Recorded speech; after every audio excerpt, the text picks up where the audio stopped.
भाइयों और बहनों, राष्ट्रपति जी ने आपातकाल की घोषणा की है।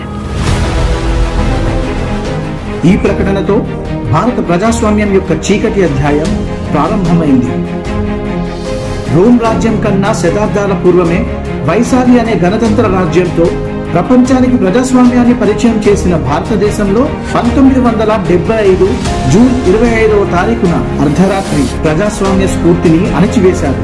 పట్టాభిషేకానికి బదులుగా వనవాసాన్ని ఎంచుకున్న రాముడు పుట్టిన దేశం ఇది. సామ్రాజ్యానికి బదులు సన్యాసం ఎంచుకున్న బుద్ధుడు పుట్టిన దేశం ఇది. అధికారాన్ని సేవకి సాధనంగా భావించిన దేశం ఇది. కానీ ఇదే భారతదేశంలో ఎన్నికల్లో అవినీతికి పాల్పడిన ఇందిరాగాంధీని కోర్టు దోషిగా నిర్ధారించినప్పుడు, ఆమెను ప్రధాని పదవికి అర్హురాలు కాదు అని తీర్పిచ్చినప్పుడు మంత్రివర్గాన్ని సంప్రదించకుండా, వారికి సమాచారం ఇవ్వకుండా కేవలం తన పదవిని కాపాడుకునేందుకు రాజ్యాంగాన్ని, ప్రజాస్వామ్యాన్ని ఉల్లంఘిస్తూ ఎమర్జెన్సీ ప్రకటించింది ఇందిరాగాంధీ. ఎమర్జెన్సీ ప్రకటన తన పదవిని కాపాడుకునేందుకు చేసిన ప్రయత్నమే. ఇది ఎమర్జెన్సీ కాదు, ఇది ఇందిరమ్మ రాజ్యానికి ఆరంభం. కాంగ్రెస్ పార్టీ తప్పుడు నిర్ణయాల వల్ల 1969 నుంచే దేశం ఆర్థిక సంక్షోభం, ద్రవ్యోల్బణం, అవినీతి, నిరుద్యోగం వంటి తీవ్రమైన సమస్యల్లో కూరుకుపోయింది. ఈ దుర్మార్గ పాలనకు వ్యతిరేకంగా విద్యార్థులు, కార్మికులు మరియు రైల్వే ఉద్యోగులు దేశవ్యాప్తంగా పెద్ద ఉద్యమానికి సన్నద్ధమయ్యారు. అదే సమయంలో జయప్రకాష్ నారాయణ్ గారు సంపూర్ణ క్రాంతి ఉద్యమానికి పిలుపునిచ్చారు. ఇది రాజకీయ ఉద్యమాన్ని నిజమైన ప్రజా ఉద్యమంగా మార్చిన ఘట్టం. అధికార వర్గాలు ప్రజాశక్తి యొక్క అసలైన బలాన్ని చూసిన తొలి సందర్భం ఇదే. ఢిల్లీ సింహాసనం కదిలిపోయి అధికారం గజగజలాడిన సందర్భం ఇదే. 1975 జూన్ 12వ తారీఖున ఒక చారిత్రాత్మకమైన తీర్పు వెలువడింది. ఇందిరాగాంధీ వర్సెస్ రాజ్ నారాయణ్ కేసులో ప్రభుత్వ యంత్రాంగాన్ని తప్పుగా వాడుకున్నారనే ఆరోపణతో అలహాబాద్ హైకోర్టు ఇందిరాగాంధీని దోషిగా ప్రకటించి ఎంపీగా ఆమె గెలుపును రద్దు చేసింది. 6 సంవత్సరాల వరకు ఎన్నికల్లో పోటీ చేయకుండా ఇందిరాగాంధీపై నిషేధం విధించింది. ప్రజాస్వామ్యం, నియంతృత్వం ఎదురెదురుగా నిలిచిన క్షణం అది. ఆ క్షణాన్ని ప్రజాస్వామ్యాన్ని అణిచివేసే మార్గాన్ని ఎంచుకుంది ఇందిరాగాంధీ. ఇందిరాగాంధీ విధించిన ఎమర్జెన్సీ రాజ్యాంగాన్ని దుర్వినియోగం చేసిన ఘటన మాత్రమే కాదు, అది ప్రజాస్వామ్యాన్ని కూలీ చేసిన ఘటన. ఇది బాబాసాహెబ్ అంబేద్కర్ గారు రూపొందించిన రాజ్యాంగాన్ని హత్య చేయడమే. ఇది లక్షలాది మంది తమ సర్వస్వాన్ని త్యాగం చేసి సాధించిన స్వాతంత్రాన్ని అవమానించడమే. ప్రజాస్వామ్యాన్ని పాలకుల చెరలో బందీ చేశారు. విపక్షాలను నియంతృత్వ వలయంలో ఖైదు చేశారు. ఎమర్జెన్సీ విధించగానే దేశవ్యాప్తంగా ఉన్న విపక్ష నాయకులను రాత్రికి రాత్రే అరెస్టు చేసి జైళ్లలో వేశారు. జయప్రకాష్ నారాయణ్, అటల్ బిహారీ వాజ్పేయి, ఎల్కే అద్వానీ, జార్జ్ ఫెర్నాండిస్ లను విచారణ, వారెంట్ లేకుండానే జైలుకు పంపారు. మీసా, డిఐఆర్ వంటి చట్టాల కింద 1,00,000 మందికి పైగా పౌరులను జైలులో ఖైదు చేశారు. కాంగ్రెస్ నియంతృత్వానికి వ్యతిరేకంగా పోరాడుతూ డజన్ల కొద్ది ప్రజలు జైళ్లలో మరణించారు. ఎందరో గొప్ప నాయకులు చాలా నెలలుగా జైల్లో ఉండటం వల్ల తీవ్ర అనారోగ్యానికి గురయ్యారు. లోక్ నాయక్ జయప్రకాష్ నారాయణ్ గారి కిడ్నీలు చెడిపోయాయి. దీంతో ఆయన కొన్ని సంవత్సరాలకే మరణించడం జరిగింది. జైలులో అటల్ బిహారీ వాజ్పేయి గారి ఆరోగ్యం క్షీణించడం వల్ల ఆయన ఎన్నో రోజులు ఆసుపత్రి పాలయ్యారు. ఎమర్జెన్సీ సమయంలో రాజ్నాథ్ సింగ్ గారిని కూడా కొన్ని నెలల పాటు జైలులో బంధించారు. ఆ సమయంలో వారి తల్లిగారు చనిపోతే కనీసం ఆఖరి చూపుకి కూడా అనుమతించలేదు. న్యాయాన్ని న్యాయస్థానాల్లోనే అణచివేసిన రోజులది. అరెస్ట్ అయిన వారు న్యాయస్థానాన్ని ఆశ్రయించినప్పుడు సుప్రీంకోర్టు కూడా అధికారానికి తలవంచింది. ఏడిఎం జబల్పూర్ కేసులో 5 న్యాయమూర్తుల్లో 4 అత్యవసర పరిస్థితుల్లో పౌరులకు జీవించే హక్కు, స్వేచ్ఛ ఉండదని తీర్పు ఇచ్చారు. హెచ్ఆర్ ఖన్నా అనే న్యాయమూర్తి మాత్రమే దీనిని తీవ్రంగా వ్యతిరేకించారు. స్వతంత్రంగా జీవించే హక్కు లేనప్పుడు మిగతా హక్కులకు అర్థం ఎక్కడా అని ప్రశ్నించారు. ఫలితంగా సీనియర్ అయినప్పటికీ ఆయనను ప్రధాన న్యాయమూర్తిగా నియమించలేదు ఇందిరాగాంధీ. 1973లో కేశవానంద భారతి కేసులో ప్రభుత్వానికి అనుకూలంగా తీర్పు వచ్చిన తరువాత ఇందిరాగాంధీ సీనియారిటీ సంప్రదాయాన్ని ఉల్లంఘించి ఏఎన్ రేను సిజేఐగా నియమించారు. ఎమర్జెన్సీ ప్రకటించడంతో మీడియా గొంతు నులిమేశారు. ఢిల్లీలోని బహదూర్ షా జఫర్ మార్గ్ లోని ప్రెస్ ఆఫీసులో అర్ధరాత్రి విద్యుత్ సరఫరాను నిలిపివేశారు. దానివల్ల మరుసటి రోజు ఉదయం ఏ వార్తాపత్రిక కూడా ఎమర్జెన్సీ వార్తలను ముద్రించలేకపోయింది. దీంతో పాటు దేశవ్యాప్తంగా మీడియాపై సెన్సార్షిప్ విధించారు. దీని ప్రకారం వార్తాపత్రికలు ప్రభుత్వ అనుమతితో మాత్రమే ప్రతి విషయాన్ని ముద్రించారు. జర్నలిస్టులను భయపెట్టారు, బెదిరించారు. ప్రెస్ కౌన్సిల్ ఆఫ్ ఇండియాను రద్దు చేశారు. ఈ నియంతృత్వానికి నిరసనగా the Indian express, the statesmen వంటి వార్తాపత్రికలు తమ తొలి పేజీని ఖాళీగా ముద్రించి చరిత్రలో నిలిచిపోయాయి. ఎమర్జెన్సీ సమయంలో ప్రజాస్వామ్య సంస్థలను బలహీనపరిచి అధికారాన్ని నిరంకుశంగా మార్చడానికి ప్రభుత్వం రాజ్యాంగానికి అనేక సవరణలు చేసింది. 1975లో చేసిన 38వ సవరణతో రాష్ట్రపతి మంత్రిమండలి నిర్ణయాలు న్యాయ సమీక్షకు వెలుపల ఉండేలా సవరణలు చేసి ప్రభుత్వ నిర్ణయాలపై ఎటువంటి చట్టపరమైన ప్రశ్నలు తలెత్తకుండా చేశారు. ఆ తరువాత 39వ సవరణతో ఇందిరాగాంధీ యొక్క చట్టవిరుద్ధమైన ఎన్నికను న్యాయస్థానాల పరిశీలన నుండి మినహాయించారు. తద్వారా ప్రధానమంత్రి పదవిని చట్టానికి అతీతంగా మార్చారు. 1976లో 40వ సవరణతో భూమి మరియు సహజ వనరులపై పూర్తి నియంత్రణను ప్రభుత్వానికే ఇచ్చారు. తద్వారా పౌరుల ఆస్తి హక్కులు మరియు కోర్టుల పాత్రను పరిమితం చేశారు. అదే సంవత్సరంలో 41వ సవరణతో పబ్లిక్ సర్వీస్ కమిషన్ అధికారుల సేవాకాలాన్ని పెంచి తమకు నచ్చిన నమ్మకమైన అధికారులకు 2 ఏళ్లు ఎక్కువ సమయం పదవిలో ఉండే వెసులుబాటు కల్పించారు. ఈ నిర్ణయంతో ప్రభుత్వం నిష్పక్షపాతంగా పాలించాలన్న నియమాన్ని తుంగలో తొక్కింది. 42వ సవరణతో పార్లమెంటుకు అపరిమిత అధికారాలను ఇచ్చింది. న్యాయ వ్యవస్థ స్వయం ప్రతిపత్తిపై దాడి చేసింది. పౌరుల ప్రాథమిక హక్కులను పరిమితం చేసింది. ఈ సవరణ అత్యవసర పరిస్థితి యొక్క నియంతృత్వాన్ని చట్టబద్ధం చేయడానికి కాంగ్రెస్ చేసిన చర్యకు అతిపెద్ద ఉదాహరణ. విద్యా వ్యవస్థ యొక్క కాంగ్రెసీకరణ, విద్యార్థుల అమానవీయ అణచివేత. ఎమర్జెన్సీ సమయంలో దేశవ్యాప్తంగా విద్యార్థులు, ఉపాధ్యాయులు, రైతులు మరియు సాధారణ పౌరులపై దారుణమైన దాడులు జరిగాయి.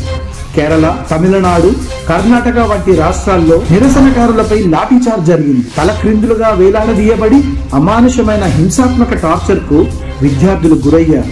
ఇంజనీరింగ్ విద్యార్థి పి రాజన్ ను పోలీసులు తీసుకెళ్లారు, కానీ అతను ఇప్పటికీ తిరిగి రాలేదు. విద్యార్థి నాయకులు రవి, శ్రీకాంత్, ఉదయ్ శంకర్, శేష, హేమంత్ మరియు జస్బీర్ సింగ్ లు వేడి మైనం, కారం, విషపూరిత కీటకాలు మరియు బూట్లతో హింసించబడ్డారు. ఆంధ్రప్రదేశ్ లో విద్యార్థులను జంతువుల్లా కొట్టారు. గర్భిణీ స్త్రీలను గొలుసులతో కట్టేశారు. ఢిల్లీ విశ్వవిద్యాలయంలో ఒకే రోజు 200 మంది ఉపాధ్యాయులను అరెస్టు చేశారు. రాజస్థాన్ లో నిరసనకారులకు, న్యాయవాదులకు కరెంట్ షాక్ ఇచ్చారు. జోధ్పూర్ లో మేము దేశద్రోహులం అని రాసి ఉన్న ప్లకార్డులు ధరించమని అవమానించారు. ఒడిశాలో 9-10 తరగతుల పిల్లలను 5 నెలలు జైల్లో ఉంచారు. కళాశాలలు మరియు విశ్వవిద్యాలయాలలో సంస్థాగత వ్యతిరేక రచనలు, అభిప్రాయాలు నిషేధించబడ్డాయి. ఈ సమయం భారతదేశ ప్రజాస్వామ్య చరిత్రలో అణచివేత మరియు అరాచకానికి నిదర్శనంగా నిలిచింది. ఇందిరమ్మ రాజ్యంలో బలవంతంగా జనాభా నియంత్రణ ఆపరేషన్. జనాభా నియంత్రణ పేరుతో దేశవ్యాప్తంగా బలవంతపు కుటుంబ నియంత్రణ కార్యక్రమాన్ని ప్రారంభించారు. పేదలను పట్టుకొచ్చి వారిపై బలవంతంగా ఆపరేషన్లు నిర్వహించారు. పేదరికాన్ని నిర్మూలించడం కాదు, పేదలను నిర్మూలించడం అన్నట్లుగా వ్యవహరించింది. ఈ ప్రక్రియలో 1 కోటి మందికి పైగా పేదలకు కుటుంబ నియంత్రణ ఆపరేషన్లు చేశారు. 2000కు పైగా అమాయక ప్రజలు మరణించారు. ముజఫర్ నగర్ లోని తుర్కమాన్ గేట్ వద్ద ఆక్రమణల తొలగింపు, జనాభా నియంత్రణ పేరుతో వందలాది మందిని నిర్దాక్షిణ్యంగా చంపేశారు. ఎమర్జెన్సీ అంధకారంలో ప్రజాస్వామ్య దీపాన్ని వెలిగించిన వీరులు. దేశం మొత్తం భయపడుతున్నప్పుడు కొంతమంది ధైర్యవంతులైన యువకులు ప్రజాస్వామ్యాన్ని కాపాడడానికి కంకణం కట్టుకున్నారు. ఎమర్జెన్సీ సమయంలో శ్రీ నరేంద్ర మోదీ గారు రైలు ద్వారా ప్రజలకు సందేశ వార్తలు చేరవేశారు. ఎమర్జెన్సీ సమయంలో మోదీ గారు వివిధ వేషాలు ధరించి పోలీసుల నుండి తప్పించుకుంటూ ఉద్యమాన్ని కొనసాగించారు. బటూక్ భాయ్, స్వామీజీ వేషం సహా పలు వేషాలతో గుజరాత్ లోని వివిధ ప్రాంతాలలో పర్యటించారు. ఒకసారి ఆయన భుజంగర్ జైల్లో ఉన్న నాయకులను కలవడానికి స్వామీజీ వేషంలో వెళ్లి అక్కడ 1 గంట పాటు రహస్య సమావేశం నిర్వహించారు. ప్రచార సామాగ్రి పంపిణీకి మోదీ గారు వినూత్న పద్ధతులను అనుసరించారు. ప్రజలకు అందుబాటులో ఉండాలనే ఉద్దేశంతో ఆయన ప్రచారానికి సంబంధించిన సాహిత్యాన్ని క్షురక దుకాణాల్లో ఉంచారు. అంతేకాకుండా వారు ఈ సామాగ్రిని సాధువులు మరియు మత పెద్దల ద్వారా గ్రామీణ ప్రాంతాలకు వ్యాప్తి చేశారు. అత్యవసర పరిస్థితి కాలంలో తన అనుభవాలను సంఘర్ష్ మా గుజరాత్ అనే పుస్తకం పుస్తకంలో సంకలనం చేశారు.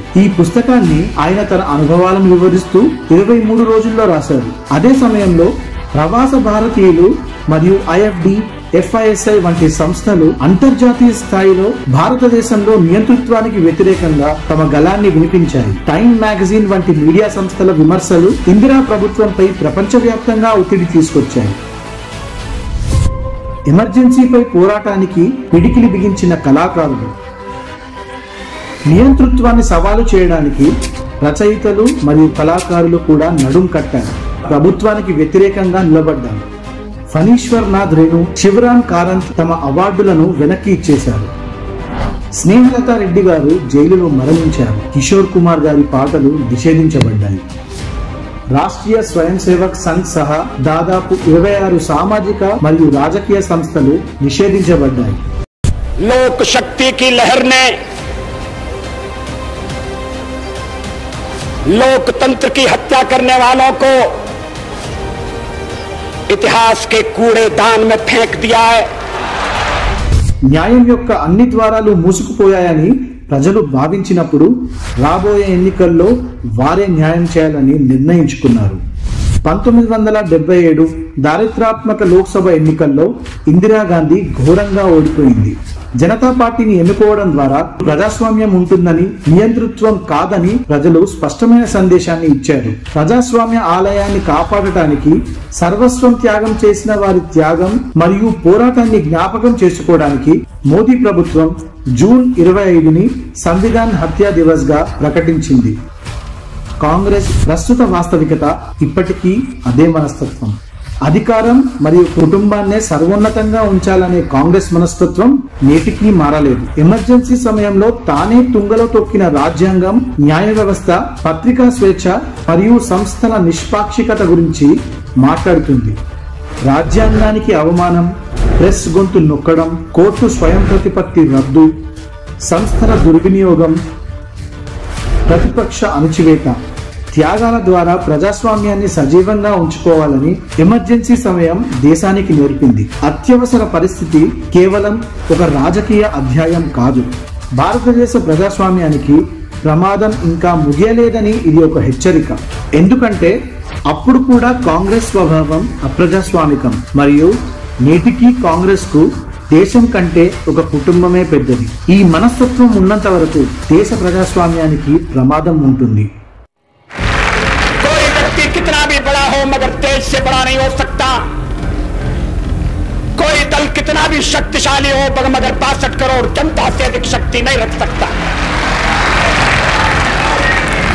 व्यक्ति आएंगे चले जाएंगे, पार्टियां बनेंगी बिगड़ेंगी, नई पार्टियां जन्मेंगी, सरकारें कायम होंगी बदलेंगी, मगर कश्मीर से लेकर कन्याकुमारी तक फैला हुआ भारत अपनी सनातन संस्कृति के साथ आधुनिकता का वर्ण करने के लिए अमरकाल तक इस तीर्थ यात्रा में चलता रहेगा.